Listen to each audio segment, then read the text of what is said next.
খুব গরমে যখন বেশি মশলা দিয়ে খাবার খেতে ইচ্ছা করে না বা কোনো পেটের প্রবলেম হয়েছে, তখন এই বাটা মাছের ঝোলটা খাবেন। একদম বেশি মশলা লাগে না, খেতে তো টেস্টি হয়ই হয়। তাই 5 ফোড়ন আর আদাই লাগবে এই মাছের ঝোলটা বানাতে। প্রথমে মাছগুলোকে ভেজে নেব, তাই জন্য তেলটা গরম হয়ে গেলে একটু নুন দিলাম, যাতে এই কড়াইয়ের গায়ে মাছগুলো না লেগে যায়। তারপর মাছগুলোকে ভালো করে অল্প অল্প করে ভেজে নেব। আমার চ্যানেল যারা এখনও সাবস্ক্রাইব করেননি তাদের অনুরোধ করছি আমার চ্যানেল সাবস্ক্রাইব করে আমার পাশে থাকবেন। আমার চ্যানেলে খুব সহজে হয়ে যায় নিত্য নতুন রান্নাগুলো দেখার জন্য বেল বাটনটা প্রেস করে রেখে দেবেন, আর আপনজনদের সঙ্গে শেয়ার করে নেবেন নিত্য নতুন ভিডিওগুলো, যাতে তারাও দেখতে পান আমার দেওয়া ভিডিওগুলো। আর আপনাদের কেমন লাগছে আমার সহজ রেসিপিগুলো, সেগুলো আমাকে কমেন্ট করে অবশ্যই জানাবেন। আবার এক ব্যাচ মাছ ভেজে নেব।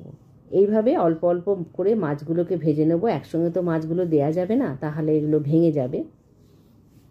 খুব যখন গরম, একদম বেশি মশলা দিয়ে খাবার খেতে ইচ্ছে করবে না, তখন অবশ্যই এই রান্নাটা করে খাবেন। আবার বাড়িতে যদি কারোর পেটের প্রবলেম হয়ে থাকে, তখনও এই রান্নাটা করে তাকে অনায়াসে খাওয়াতে পারেন। এতটাই পাতলা আর এতটাই হালকা হয়, আর খেতে তো একদম ভালো হবেই হবে। অনেক সময় আমাদের হালকা অনেক রান্নাগুলো কিন্তু খেতে খুবই সুস্বাদু হয়, তার মধ্যে এই একটা রেসিপিও পড়ে। এই রেসিপিটাও খুব পাতলা কিন্তু খেতে খুবই অসাধারণ হয়।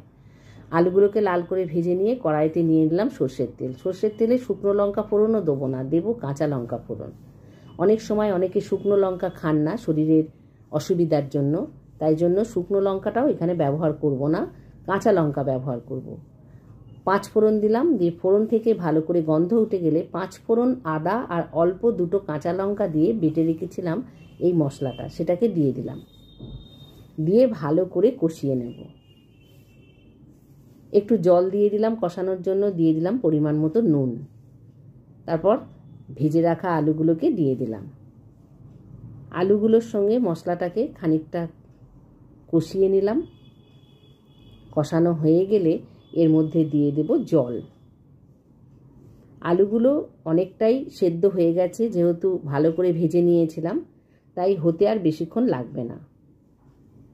ভালো করে জলগুলো ফুটে উঠলে দিয়ে দেব মাছ। ঝোলের মধ্যে মাছটাকে দিয়ে দিলাম। তারপর আবার ফুটে উঠলে সামান্য একটু চিনি দিয়ে গরম গরম পরিবেশন করে নিন। 5 ফোড়ন দিয়ে বাটা মাছের ঝোল। ভালো থাকবেন, সুস্থ থাকবেন, আবার দেখা।